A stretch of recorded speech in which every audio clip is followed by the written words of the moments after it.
Nora Lee had built her life the way an engineer built a suspension bridge, through constant maintenance, precise calculation, and quiet fear that one loose bolt could bring everything down. Her days unfolded in the offices of a large Seattle tech company, where she led a small team of designers responsible for the interface of an upcoming application. Her work demanded patience and the ability to translate abstract ideas into clean, structured screens. She spent hours reviewing prototypes, calming anxious junior designers, revising flowcharts, and making sure deadlines aligned with the constantly shifting expectations of upper management. Her evenings belonged to freelance clients, to color palettes and typography corrections, to pages of UI kits that she created to pay off her student loans, and to send money to her mother, who struggled to keep up with the mortgage on their modest home. Her phone vibrated endlessly with notifications, half of them reminders she set for herself, because her whole life depended on remembering everything she could not afford to forget. She took comfort in the predictability of routine. If she kept all parts of her life moving, none of them, she believed, would collapse. Her relationship with Andrew Collins had become the one variable she allowed herself to imagine as stable. For almost 3 years, he represented a path toward something more solid than endless deadlines. He had founded a fast-growing startup, lived in a world of investor meetings, tech conferences, and magazine features.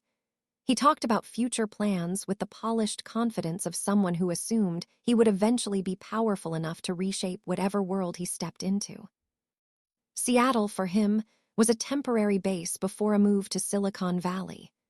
Seattle, for her, was home. The misty air, the cranes of the port, the smell of coffee drifting through old brick neighborhoods, and the silhouette of Mount Rainier hovering like a quiet guardian beyond the city skyline. The dinner reservation on the rooftop of a downtown skyscraper felt like a milestone she had earned. Their anniversary, a clear night, the glittering view over Puget Sound, the ambient glow of candles and city lights.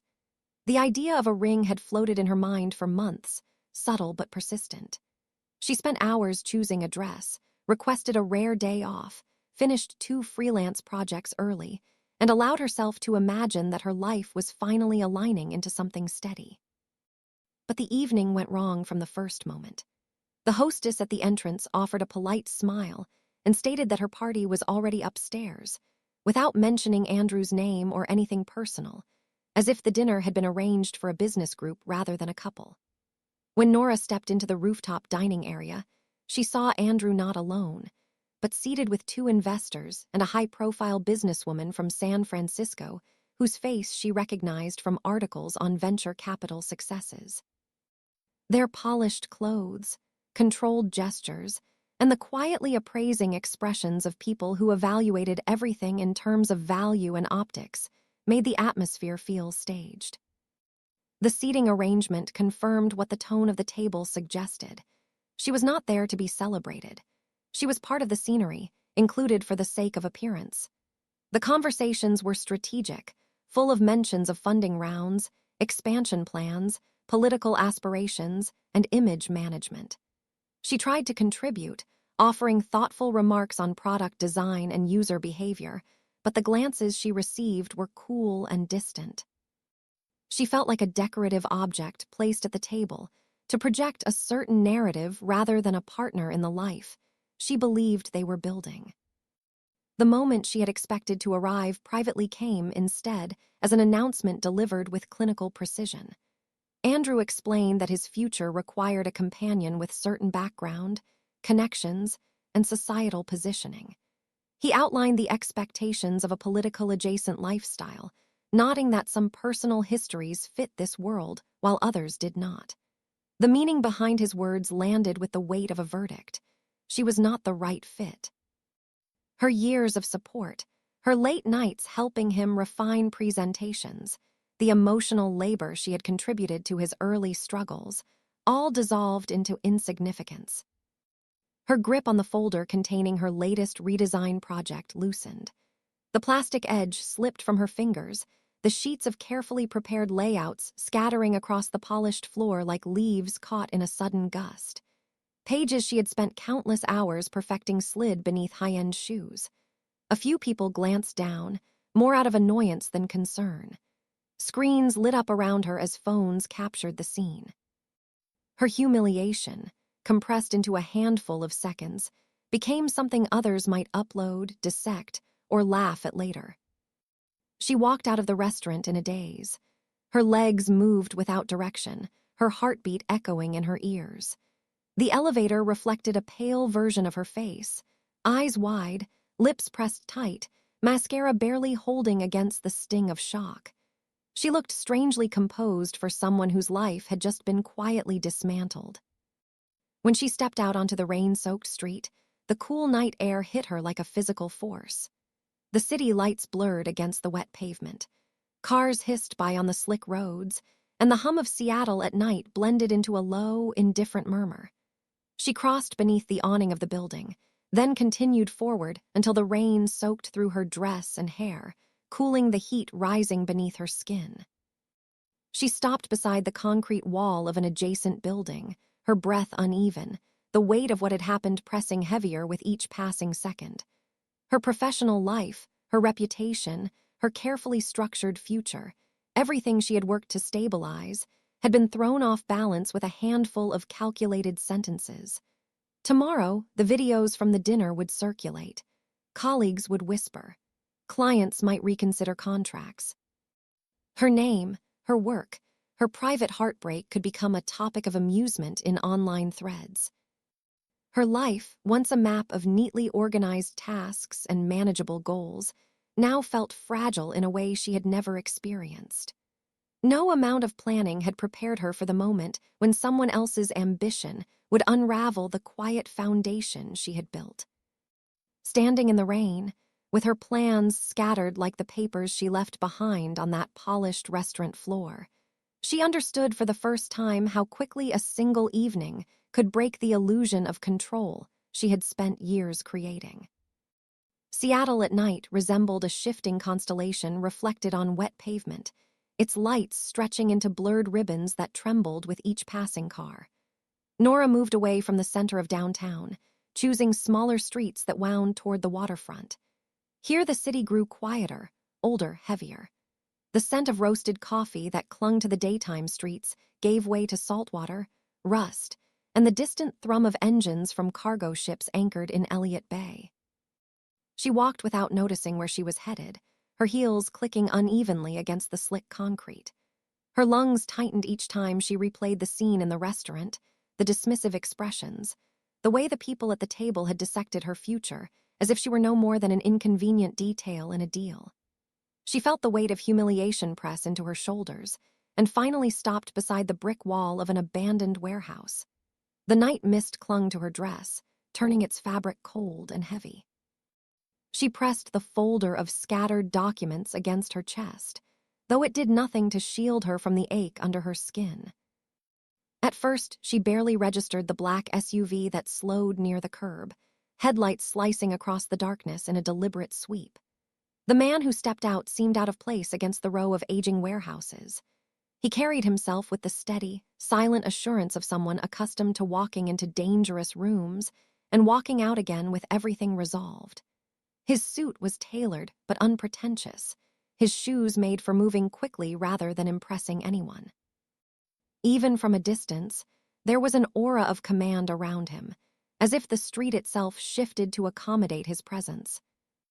Victor Roman had built his empire along the docks of Seattle, though no official profile ever captured the full scope of what he controlled.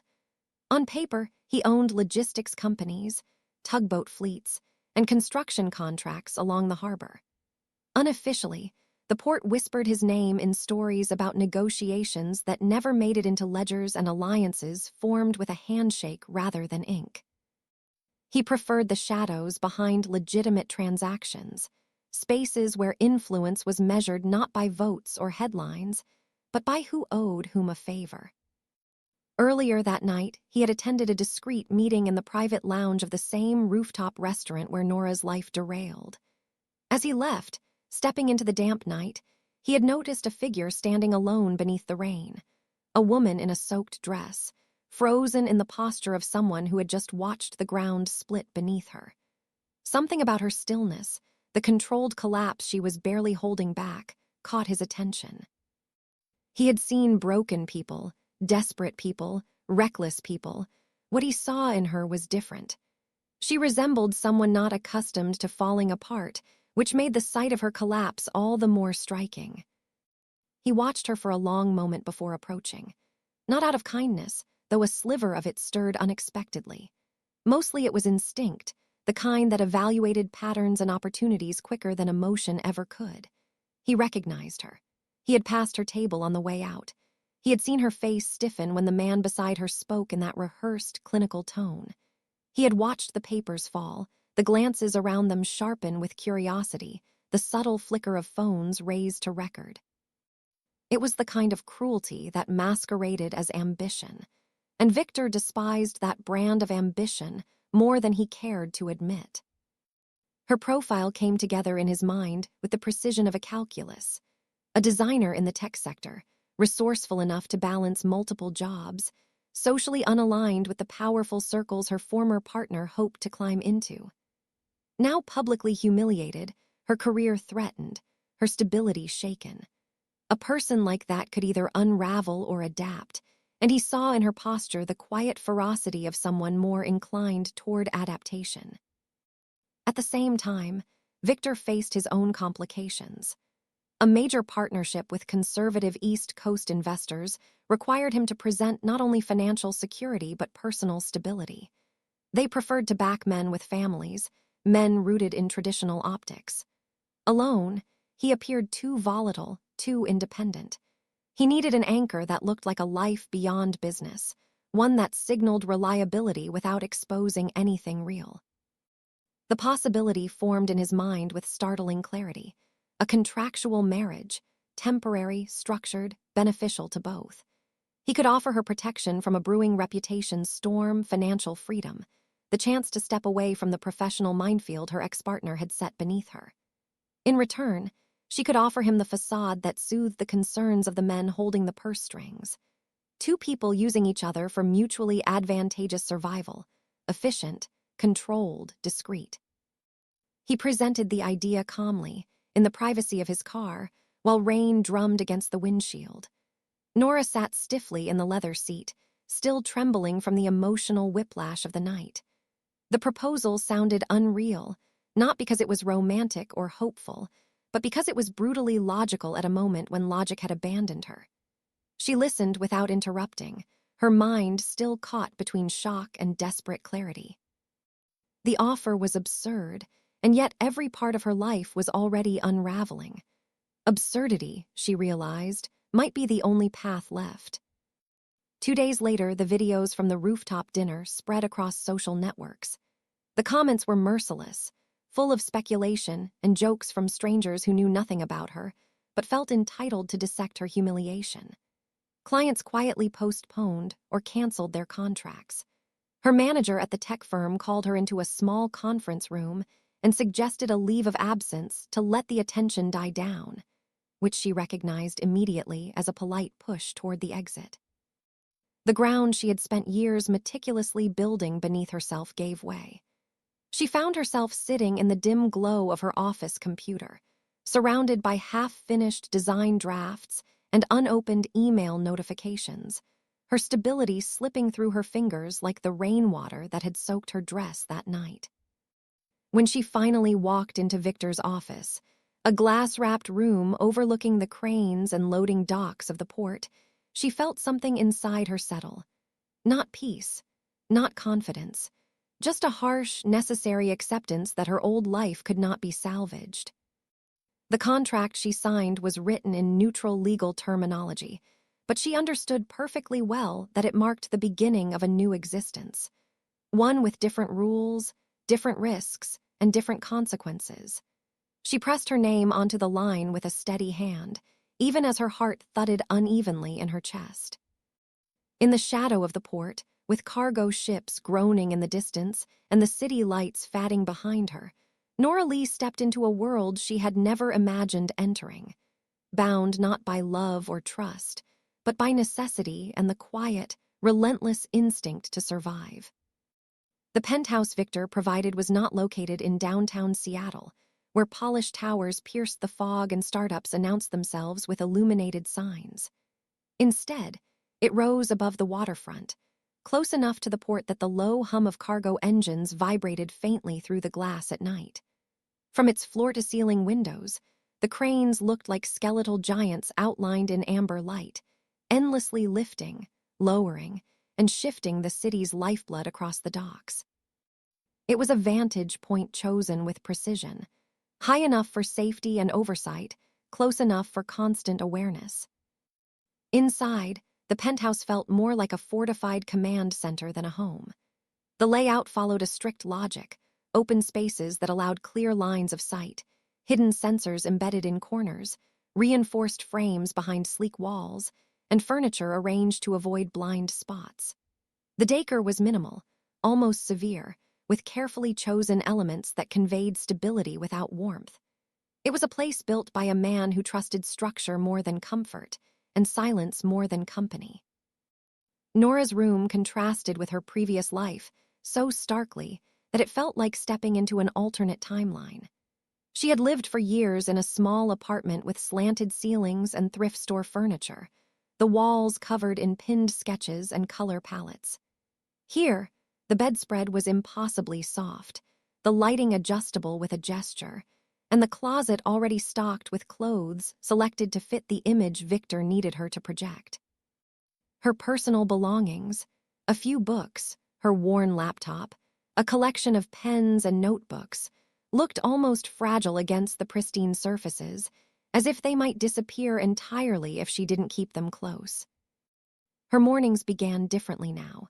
Instead of coffee at her cramped kitchen table and a rush to the office, she woke to the distant sound of foghorns and the muted glow of dawn over Elliott Bay. Security staff moved in and out of the penthouse with quiet efficiency, delivering updates, papers, and schedules. At first, the constant presence of strangers unsettled her, but over time she learned to read their expressions, to understand that their vigilance was part of the world she now inhabited. Victor integrated her into his legitimate operations quickly, but not clumsily. He introduced her to project managers from his construction division, executives from his logistics firm, and the developers working on internal software. Initially, she felt like an outsider stepping into someone else's complex machinery, yet her skills fit unexpectedly well. She streamlined interfaces, reorganized workflows, and redesigned dashboards that had previously been clunky and inefficient. Her intuitive grasp of user experience impressed people who had spent years drowning in spreadsheets and outdated systems. Gradually, Nora's influence spread through the office spaces attached to Victor's enterprises. She found herself guiding presentations, sketching on whiteboards, and proposing ideas that were adopted faster than she could document them. Even people who didn't fully trust her, because of her sudden appearance and proximity to Victor, began to appreciate the clarity she brought to complicated processes. Evenings belonged to another world altogether. They attended gatherings hosted by investors, private dinners overlooking the water, and fundraisers where people smiled too broadly and spoke in polished, coded language. Nora learned to navigate these events with a careful balance of poise and observation. She understood that every detail, dress, expression, posture, contributed to the narrative of stability that Victor needed. He, in turn, remained quietly attentive to her comfort without overstepping the boundaries of their arrangement. He never lectured her on how to behave, but she sensed that he observed everything. The moments when she stiffened under a stranger's scrutiny, when she subtly withdrew from conversations that smelled of manipulation, when she hesitated before offering her hand for a greeting. His responses were understated but undeniable. He would shift a conversation, redirect an intrusive question, or end a meeting early with a curt nod that brooked no argument. Their partnership, though contractual, slowly began to shape itself into something more layered. Nora discovered that Victor operated not from cruelty, but from a constant, exhausting vigilance. He carried the weariness of a man who had spent years extinguishing fires that threatened the territories he controlled. Behind his calculated demeanor were the remnants of battles fought out of sight and decisions that weighed heavily long after they were made. For her part, Nora was no longer simply a means to an end. Victor began asking for her perspective on matters that extended beyond appearance. He consulted her on branding decisions, negotiations, and public messaging. He listened, truly listened, when she explained how perception shaped trust, how clarity shaped influence. Her insights sharpened his strategies. His world, in turn, sharpened her understanding of power. But the adaptation came with an internal cost. Nora often found herself standing alone by the window late at night, watching the containers shift across the docks like pieces in a game she barely understood. The life she had built from hard work and predictable patterns was gone. In its place was a reality that required constant alertness, where even kindness had consequences. And yet there were moments, small, fragile moments, when something softer flickered between them. An exchanged glance after a difficult meeting. A shared silence in the elevator that felt less like distance and more like recognition. A late-night briefing where exhaustion stripped away their facades, revealing the quiet truth that survival had shaped them both in different but parallel ways. The fake marriage, once nothing more than a written agreement stored in a locked drawer, was beginning to accumulate meaning neither of them had planned for. It grew in the spaces between decisions, in the new patterns of her days, in the shifting look in his eyes when she walked into a room. Nora Lee was no longer merely a woman recovering from public humiliation. She was becoming part of Victor Roman's world, its logic, its risks, its unspoken rules, and with each passing day, that world began to change shape in response to her presence. The first real warning that something in their fragile new world had begun to shift came not through words or confrontations, but through a flaw so quiet and deliberate that only someone who lived inside systems could recognize its violence. It arrived in the form of an architectural inconsistency buried inside a project folder. Incorrect load-bearing calculations for one of Victor's largest redevelopment sites. To the untrained eye, it was a numerical error. To Nora, it felt like a scalpel placed at the exact point where a structure could be pushed into collapse. She had spent the morning reviewing updated plans for the dock's conversion, a project that symbolized Victor's attempt to legitimize portions of his empire. He had invested months and millions into transforming old warehouses into co-working spaces and public venues, visible proof that he was not just a man with shadow networks, but a man capable of building something durable, respectable, and civic. Nora became involved because she could read blueprints with the same clarity with which she read user interfaces. Her mind translated complexity into patterns, and patterns into warning signals. The more she worked within Victor's world, the more she realized that danger often entered not as chaos, but as subtle misalignment. The discrepancy revealed itself as she cross-referenced a previous draft from an engineer who was meticulous to the point of obsession. She remembered how he once apologized for using a comma instead of a semicolon in an email. The revised load calculations, so casually altered, did not resemble his precision. Someone imitated consistency, but missed the engineer's rhythm. That detail alone chilled her. She printed both versions and laid them side by side on the long dining table in the penthouse, the soft hum of the city filtering through the tall windows behind her. She traced the flawed values with her finger, imagining the exact scenario they invited. A heavy forklift placing too much stress on a weakened beam, a sudden shift in weight, a collapse that would send debris scattering across workers and reporters alike. It would not only cost Victor contracts.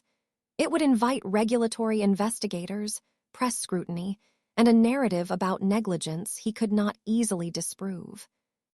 When Victor entered the room, he paused at the sight of her surrounded by blueprints and spreadsheets. His expression shifted in the smallest ways, a narrowing of his eyes, a slight angle in his jaw. He recognized threat without needing an explanation. She handed him the pages and spoke with the steady tone of someone who understood the stakes already.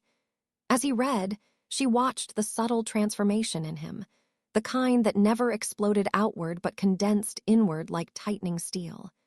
He did not curse, did not raise his voice, did not show fear. Instead, he became very still, which for a man like him was more telling than any display of anger.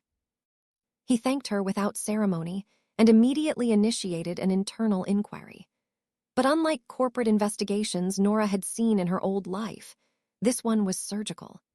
He pulled metadata from file servers, forced department heads to account for every revision, isolated user access logs, and summoned a small team of trusted analysts who operated outside standard chains of command.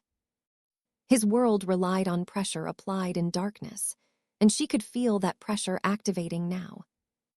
Over the next few days, the tension within the penthouse changed texture.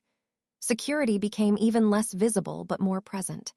People who normally greeted her with polite indifference shifted into a heightened mode of observation, scanning hallways with quiet vigilance. Conversations that once happened at the kitchen island now disappeared behind closed doors. Nora, constantly moving between design updates and technical cross-checks, felt her place inside Victor's life deepen in ways she had not anticipated. Before this, she had existed in a liminal space, part contract, part business asset, part something neither of them dared define. But now she was central to a threat aimed at the foundation of everything he controlled. With that centrality came consequences. The first was digital. Anonymous social media accounts sent her messages phrased like riddles, but dripping with intent. Some referenced her by name, some used the language of passive warnings, others simply sent clipped images of construction machinery or screenshots of her old portfolio posts. She recognized the tactics as psychological probes, testing her fear threshold, measuring her reaction time, trying to see where she cracked. Then came the physical threat, left at the door of her old apartment complex. She only returned there because she needed to pick up a forgotten box of sketchbooks and external drives. When she reached the hallway, she found a torn piece of cardboard taped to her former door. The message was written in thick black marker, letters leaning like they had been carved, not drawn. It referenced her role as the designer who fixes too much, and warned her to stop interfering in things too heavy for someone like her. The handwriting was jagged, masculine, impatient. The message was unmistakable. It marked her as a target. She carried the cardboard back to the penthouse, her hands trembling despite her attempt to steady them. The moment Victor saw it, something inside him changed on a level deeper than anger. He held the cardboard by the edges as if it were evidence contaminated with something poisonous. His expression darkened, not with rage, but with resolution. Within hours, her life changed shape again. Keycards were reprogrammed. Surveillance points expanded. A new rotation of guards appeared with weapons discreetly concealed beneath their jackets. She could no longer go downstairs alone, even to check the mail. Every movement required an escort. It was security, yes, but it was suffocating too, the kind of control that looked like protection but felt like possession. For Victor, it was logical. For Nora, it was a cage lined with expensive furnishings and panoramic views. She tried to rationalize it, but found the fear too fresh, the violation too real. The penthouse, once a place of uneasy equilibrium, now felt like a fortress with her locked inside. Victor saw the discomfort but interpreted it through the lens of liability, not emotional strain, and every attempt he made to shield her only amplified her awareness of how entangled she had become. Then came the detail she least expected, a report from Victor's inquiry that mentioned Andrew Collins, her ex-boyfriend, the man who had humiliated her publicly, the man who wanted to erase her from his future. The report connected him, indirectly but meaningfully, to a consulting firm now assisting one of Victor's most aggressive adversaries.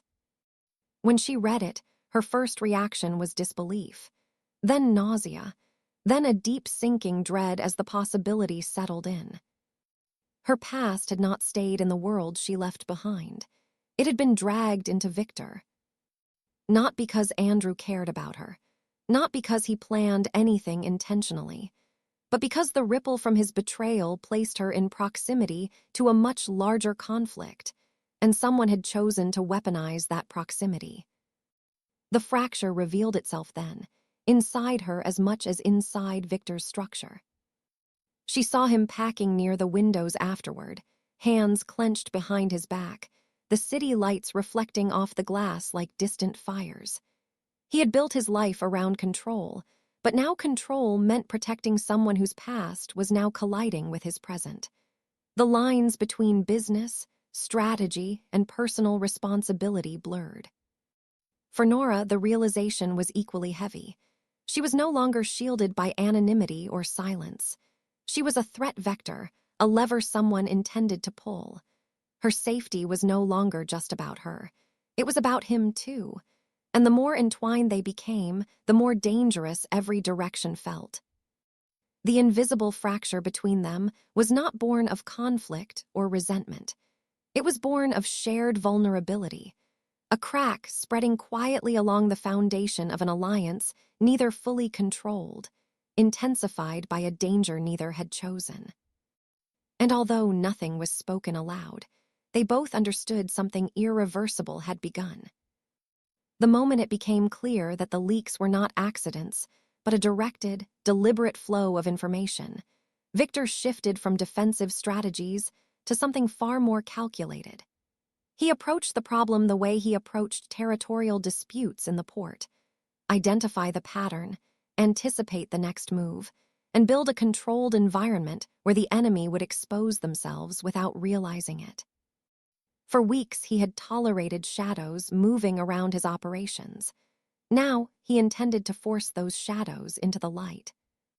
The plan required bait, and the only bait subtle and valuable enough to attract the right predators was Nora. She understood it before he even voiced it. Her designs, her name, her presence near Victor, these had become leverage points for people who watched from afar and assumed she was a soft spot, a weak seam in his otherwise fortified structure. When Victor suggested using her work as the focal point of the trap, Nora hesitated only briefly. Not because she feared the danger, though she did, but because she knew the line between duty and manipulation was thin in his world. She needed to be sure she wasn't being pushed into a role she had no agency over. Victor made it clear she had a choice. But the truth was, the damage had already seeped into her life. The threats on her old doorstep, the anonymous messages, the attempted sabotage, the knowledge that someone she once trusted had stepped into the orbit of people willing to hurt her. She realized that refusing to act meant allowing her fear to dictate everything around her, and so she agreed. They crafted a project from scratch. Nora spent several days building a concept for a waterfront redevelopment that looked ambitious enough to excite real investors, yet early enough in development to appear vulnerable. It featured coworking spaces, community studios, event halls, and green walkways along the pier. She designed the mock-ups with meticulous attention, not as props, but as if they were destined to become real. Her sketches reflected layers of light and structure, of glass and reclaimed metal, of spaces where people could gather, visions of the safe and open world she once believed she was building in her corporate life. Inside Victor's circle, carefully selected people began circulating controlled rumors. They spoke of Nora's integral role in the upcoming pitch, of her exclusive presentation at one of Victor's privately owned warehouses near the docks, of investors from out of state who wanted a preview before the public release. The story needed to sound tempting but plausible, valuable but not suspicious. And it did. The warehouse chosen for the meeting stood at the far edge of the docklands, behind a chain-link fence and a row of rusting containers. From the outside it appeared abandoned, with peeling paint and windows clouded from salt air. Inside, Victor's security team transformed it into a polished presentation space, A large projector screen, a polished metal table, rows of repurposed seating, concealed microphones, hidden cameras, and a secondary team positioned behind false walls. Every angle of the room was arranged so that anyone who entered would be documented with absolute clarity. The day of the presentation arrived under a heavy gray sky. Rain pressed against the pavement in thin, steady sheets, turning puddles into mirrors. Nora arrived early, wearing a simple dark suit and carrying the laptop with her mock-ups. Her movements were steady, though her pulse betrayed the weight she carried. She rehearsed her opening lines in her mind, knowing full well she might never have the chance to speak them if things unfolded quickly. Victor remained near the back of the warehouse, out of sight but always within reach. His presence was a grounding force, silent, steady, and deeply alert. His people took their stations. Outside, federal agents quietly coordinated with his team, prepared for the moment they would be needed. It was an unusual alliance, but necessity had forced Victor into considering new arrangements. Some rivals were too volatile to handle with internal pressure alone. When the warehouse door finally opened, Nora's breath halted. The faces entering were not strangers. They carried the hardened confidence of men used to backdoor deals and coercive tactics. But among them, slightly out of place, stood Andrew. His posture was uneasy, his eyes unable to settle, his jaw tight with the strain of keeping up appearances. He looked thinner, more worn than she remembered, like someone desperately balancing obligations he did not understand. His presence landed like a physical blow. Andrew had not come as a leader. He had come as a pawn. And the people flanking him were the type who turned pawns into casualties when they outlived their usefulness. Nora forced her breathing to steady. She reminded herself that this was the moment they had prepared for. Still, seeing him there, woven into the same world that had threatened her, unlocked a blend of anger, disbelief, and something that felt like mourning for the person she once knew. The men approached the presentation table, trying to emulate the posture of legitimate investors. They asked questions that were too pointed to be genuine, circling around security features and access points rather than return on investment estimates. They feigned interest in zoning permits with an intensity that made their intention transparent. They were searching for weaknesses, for opportunities, for angles to exploit. Andrew remained quiet, his hands trembling slightly at his sides. He avoided Nora's gaze, as though looking at her would unravel whatever thin justification he had constructed for himself. Nora realized then that he had not expected her to be there in person, or perhaps had convinced himself she would be another faceless name attached to the project. He looked terrified, but not for her, for himself. The trap closed almost silently. Doors locked from the inside with an echo of metal. Hidden lights blinked on. Armed security stepped out of shadowed corners. The men barely had time to react before they were surrounded. Andrew froze, his face draining of color as federal agents emerged from the warehouse entrance, their presence both authoritative and cold. Some of Victor's competitors lunged toward exits, only to be stopped instantly. Others tried to protest, but their words were swallowed by the sharp commands of the officers. The air filled with the rustle of handcuffs, the scrape of boots, the quiet fury of men who realized they had been played. Andrew stood in the center of the chaos, shaking. His voice came out fragmented, overrun by desperation. He tried to explain himself, insisting he had been trapped, coerced, manipulated. But everything he said only confirmed what the surveillance already captured. His involvement, his knowledge, his betrayals, his willingness to put Nora in harm's way to save his own collapsing reputation. For Nora, watching him break under pressure felt like witnessing the final fracture of something she had long mourned without admitting it. He had not simply abandoned her at the restaurant. He had also chosen to survive at the expense of her safety, aligning himself with people who saw her as a vulnerable pressure point. Whatever remained of their past dissolved under the harsh clarity of the moment. As officers escorted him away, Andrew's eyes flickered back to Nora for a brief second. What she saw there was not love, regret, or even apology. It was fear. Fear of consequences, fear of exposure, fear of the very world he had tried to manipulate. When the warehouse quieted, Victor stepped from the shadows. His gaze moved across the debris of the operation, papers scattered, chairs overturned, the projector still casting the architectural renderings across the wall. Then his eyes met Nora's. In that moment, neither spoke. They didn't need to. The truth lay bare between them. The danger had been real. The betrayal had been personal. And the line between their lives had fully merged into one. The trap had worked. The enemy was revealed. But nothing about it felt like victory. In the days following the operation in the docks, the world around Victor and Nora shifted in a way that felt both sudden and inevitable. Arrests rippled through the criminal network that had tried to infiltrate his operations, scattering its members like a flock startled by a passing storm. Some disappeared, abandoning the territory they once claimed. Others tried to regroup in smaller, more desperate pockets. The noise around Victor diminished, though it never fell silent entirely. In his world, threats rarely ended, they simply changed form. Inside his circle, however, something had ended. The lingering doubts about Nora's place were gone.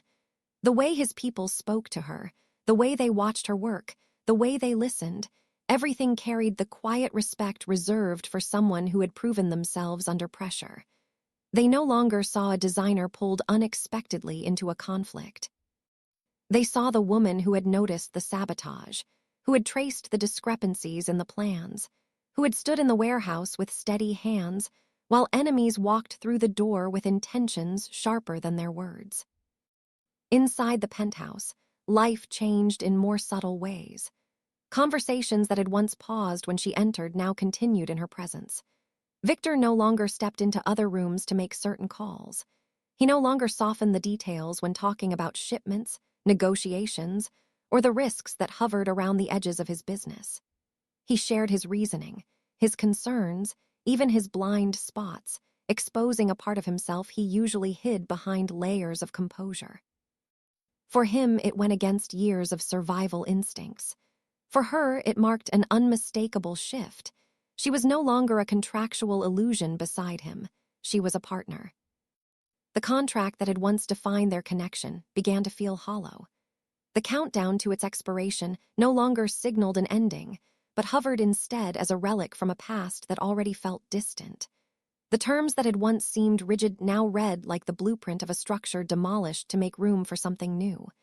Neither of them spoke about it at first.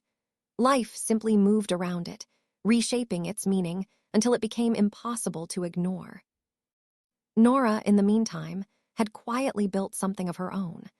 Using the initial funds she received and the understanding she gained about how deals were actually shaped in the city's deeper layers, she launched a small design studio. It focused on community-driven projects, neighborhood centers, renovated storefronts, shared creative spaces, places that reflected the city she wanted to live in rather than the one she had once escaped. She met clients in small cafes, drafted plans late into the night, and learned how to negotiate contracts without flinching. Her work felt grounded again, free from corporate performances, connected to genuine people and their needs. She and Victor eventually faced the question that had lingered between them like an unspoken architectural flaw. It came not after a crisis or a confrontation, but on a rare quiet evening when the rain outside was soft and the world didn't demand their vigilance. Victor stood by the floor-to-ceiling window, watching the blurred city lights reflect off the water below. He spoke without preamble, with none of the calculated tone he used in negotiations. He suggested dismantling what remained of the contractual framework and building something with no expiration date, no conditions designed for convenience or protection. For him, the admission was unusually vulnerable. He explained that his decisions felt less certain when he made them alone, that he had grown used to glancing toward her presence before committing to a direction. Her perspective had become a stabilizing force in a world where stability was rare. He did not describe it as strategy or mutual advantage. He described it as truth. Nora listened, remembering the night when her life had collapsed under the weight of an executive announcement delivered like a press conference. She contrasted that version of herself, the woman holding a folder of work she believed would secure her future, with the one standing before him now. She realized the distance between the two was vast. Then she recognized something even more important. She no longer felt defined by humiliation or forced reinvention. She carried the knowledge that she had chosen her own path. Each time, the ground shifted beneath her. The decision she made that evening was not based on debt or gratitude or safety. It was based on the understanding that she wanted to continue shaping a shared structure with him, aware of its complexities and imperfections. She wanted a relationship built on mutual exposure rather than performance, on shared responsibility rather than sacrifice, on a foundation where both had equal influence. Their commitment was quiet. There were no speeches, no symbolic gestures, no dramatic declarations, but the honesty of it was sharper than any ring or contract. They outlined expectations with the same care that Nora used when drawing load-bearing frameworks. They agreed on transparency when danger arose.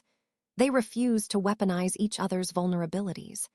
They acknowledged that decisions, whether large or small, would be made together without hiding behind the excuse of necessity. Both of them understood that this new foundation did not promise safety. Victor's past could not be erased by good intentions, and the port would always attract those who saw opportunity in chaos. But the choice they made removed the ambiguity between them. They were no longer acting because circumstances demanded it. They were choosing each other with clear eyes, accepting the risks and refusing to retreat from them. A few weeks later, on a morning when the rain finally weakened into a faint mist, they walked through downtown Seattle together. Not hiding, not performing. The penthouse no longer felt like a shelter for temporary roles, and the city no longer felt like a stage where one of them was meant to be exposed. They passed the skyscraper whose rooftop restaurant had once marked the collapse of Nora's old life. Now it appeared merely as part of the skyline, a place stripped of its power over her. She glanced up at it only once, not with bitterness, but with the quiet understanding that sometimes destruction was simply the first step toward rebuilding with better materials.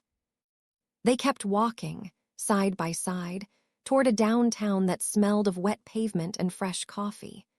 The world around them remained complicated, unpredictable, and dotted with unresolved dangers. But their steps aligned without hesitation, steady and synchronized, as if both understood instinctively that the most durable structures were built not from perfect conditions, but from honest decisions repeated over time. In the reflection of shallow puddles, the city lights shimmered like shifting blueprints. And for the first time, Nora felt she was walking not toward someone else's future, but toward the one she and Victor had chosen to create together. Story written and directed for Dark Hearts Collection. Thank you for being part of this silence between storms. More stories soon.